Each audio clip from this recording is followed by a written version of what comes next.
La vidéo suivante explique l'entretien et la maintenance des fusées pneumatiques de fonçage Hammerhead à marche arrière quart de tour dont la culasse est tenue par des vis. Cette vidéo présente le démontage, l'inspection et le remplacement de toutes les pièces. En revanche, cette vidéo ne couvre pas l'entretien et la maintenance de la tête de la fusée. Pour des infos spécifiques sur la tête remplaçable de la fusée, veuillez vous référer aux formations dédiées à votre modèle.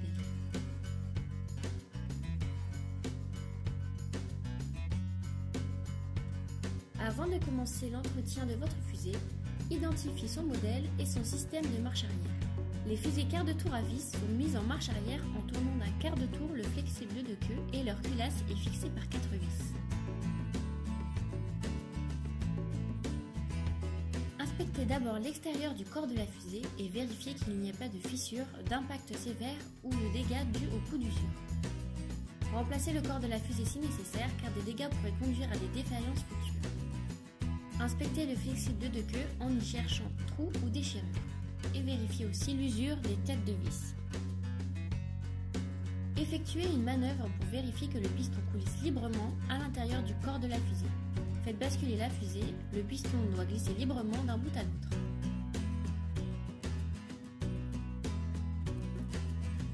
Fixez la fusée en utilisant un support muni d'une sangle ou d'une chaîne. Ôtez le flexible de queue. Pour démonter l'arrière, commencez par desserrer les vis arrière d'environ 2 rotations chacune et dévisser le cône de l'enclume. Retirez et nettoyez les pièces arrière.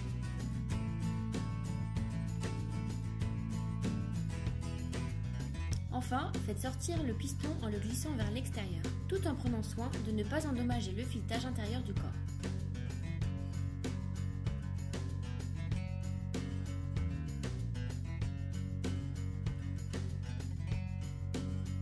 Il y a 3 éléments principaux dans toutes les fusées de fonçage Hammerhead. Le corps, le piston et l'ensemble arrière, c'est-à-dire la culasse, son cône et ses vis.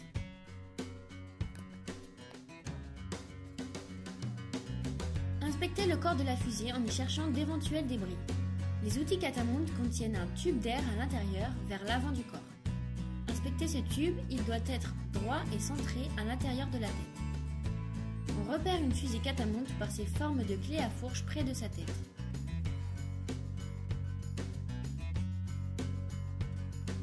Nettoyez l'intérieur du corps en le brossant ou en utilisant un goupillon muni d'un chiffon.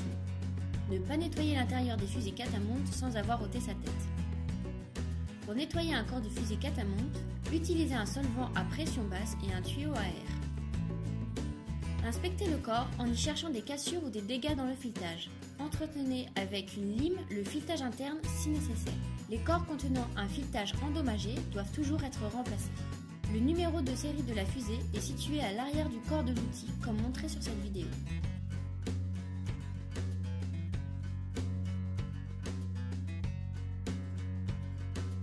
Ôtez les bacs d'usure du piston. Inspectez et nettoyez les rainures avec une brosse métallique. Il ne faut ni meuler, ni polir, ni poncer le piston. Inspectez les rainures au logement des bagues. Les rainures doivent être carrées.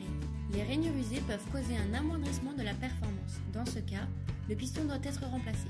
Inspectez toute la longueur du corps du piston pour y chercher fissures, fractures ou autres dégâts externes. Les pistons fissurés ou fracturés doivent être remplacés. Effectuez une inspection interne du piston pour y chercher des débris.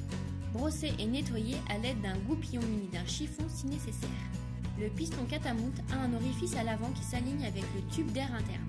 Inspectez l'orifice en y cherchant des débris et nettoyez si nécessaire. Vérifiez aussi l'état des bacs d'usure du piston avec une règle. Le diamètre extérieur des bacs doit être supérieur à celui du piston. Sur la vidéo, vous voyez une bague qui doit être remplacée. Remarquez la différence de niveau entre la règle et la bague. La surface polie du piston indique que l'outil a été utilisé avec des bagues usées, ce qui peut avoir amoindri la performance de la fusée. Vérifiez l'espacement entre les bords de la bague avec une pièce de 2 €. Consultez le manuel d'utilisation pour les spécifications exactes de l'espacement entre les bords d'une bague et retaillez-les si nécessaire. Avant de réinstaller le piston, lubrifiez le corps de la fusée, les bacs d'usure du piston, l'intérieur et l'orifice avant du piston. Durant la réinstallation du piston, sur le modèle Catamount, prenez soin de ne pas endommager le tube d'air à l'avant du corps. Introduisez le piston lentement et, si nécessaire, effectuez une rotation du piston pour favoriser l'alignement du tube d'air avec l'orifice du piston. Après installation, vérifiez visuellement que le tube d'air est bien aligné avec le piston.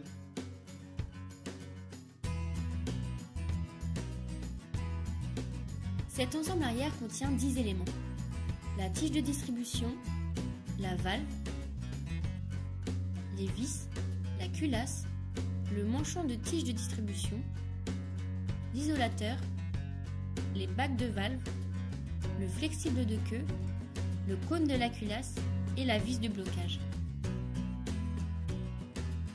Avant de démonter l'ensemble arrière, effectuez une inspection générale. Observez l'ensemble et enlevez les débris ou obstructions. Les bacs sur une valve de quart de tour doivent dépasser quand on les centre à la main. Les bacs doivent être remplacés si elles se déplacent latéralement ou si leur diamètre extérieur est égal ou inférieur à celui de la soupape. En d'autres termes, elles doivent dépasser la soupape.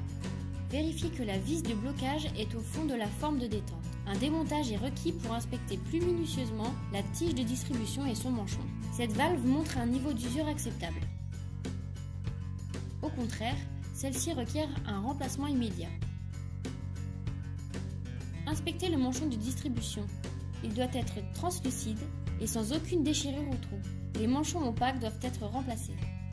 Le manchon de distribution doit agir comme un ressort. Mesurez la longueur de la valve compressée depuis la base de la culasse jusqu'à son sommet. La tige de distribution doit être remplacée si sa longueur n'est pas en accord avec les spécifications indiquées dans le manuel d'utilisation, en tolérant une marge d'erreur de 1,6 mm tout au plus. Inspectez l'usure des vis. Les vis arrondies doivent être remplacées.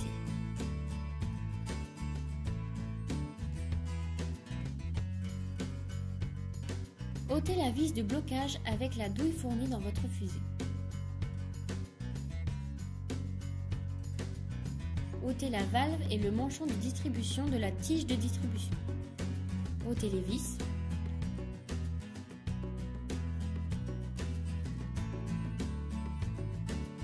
Inspectez les dégâts sur les têtes de vis et le filetage.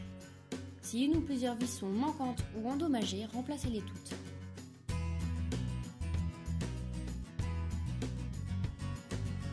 Ôtez la culasse et le cône.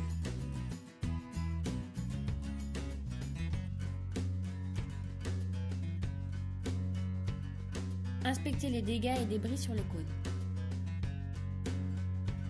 Voici un cône endommagé. Remarquez que la surface correspondante n'est pas carrée. De plus, le cône est endommagé à cause d'une installation incorrecte. Inspectez la culasse.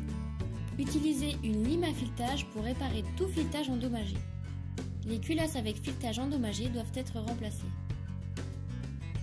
Ôtez l'isolateur et inspectez-le en cherchant déchirures et trous. Remplacez-le si des dégâts sont constatés. Inspectez le filetage de la vis de blocage sur la tige de distribution. Examinez les butées sur la tige de distribution. Les bords doivent être carrés. Inspectez l'usure sur la tête et le filetage de la vis de blocage. Remplacez-le s'il est endommagé. Encore une fois, examinez le manchon de la tige de distribution en y cherchant déchirures et trous. Remplacez si nécessaire.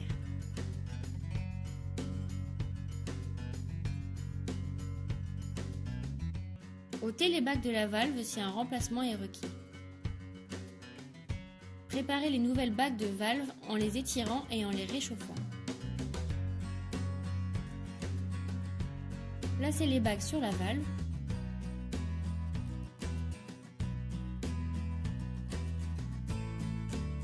Glissez le collier de serrage fourni sur la bac de valve et serrez. Après au moins 2 minutes, ôtez le collier de serrage et répétez l'opération sur l'autre bac de valve. Ôtez les colliers de serrage de la valve. Badigeonnez l'isolateur de la tige de distribution avec de la graisse et installez l'isolateur.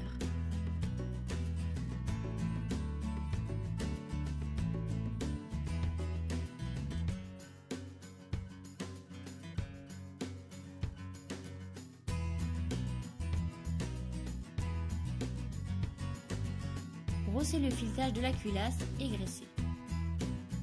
Insérez la tige de distribution et l'isolateur à l'intérieur de la culasse. Alignez les vis et orifices d'échappement. Alignez les encoches sur le cône et la culasse et faites-les glisser à leur place. Utilisez de la graisse au cuivre pour les filetages.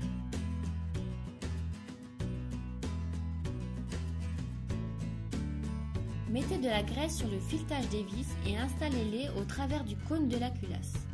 Ne vissez pas les vis complètement.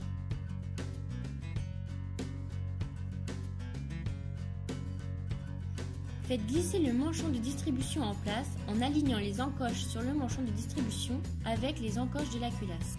Faites glisser la valve sur l'ensemble arrière en alignant les encoches sur la valve. Le filetage de la vis de blocage doit s'aligner avec la forme de détente. Mettez de la graisse sur le goujon de commande et installez-le. Couplez le goujon de commande suivant les spécifications du fabricant situées dans le manuel d'utilisation.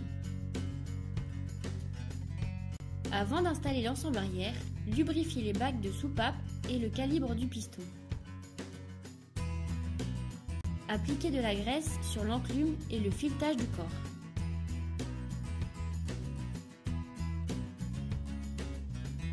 Installez l'ensemble arrière à l'intérieur du corps. Vérifiez les instructions sur l'ensemble arrière dans le manuel d'utilisation.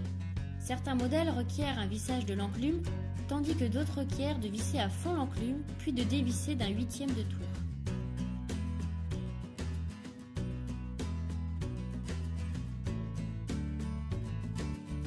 Resserrez et vissez les vis en formant une étoile selon les spécifications figurant dans le manuel d'utilisation.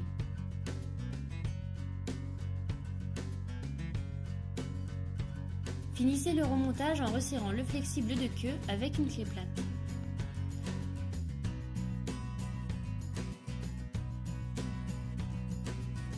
Vérifiez que le piston coulisse librement à l'intérieur du corps.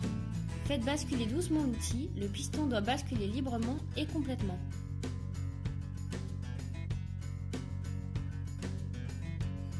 Un entretien régulier vous permettra de garder leur efficacité maximum à vos fusées de fonçage hammerhead.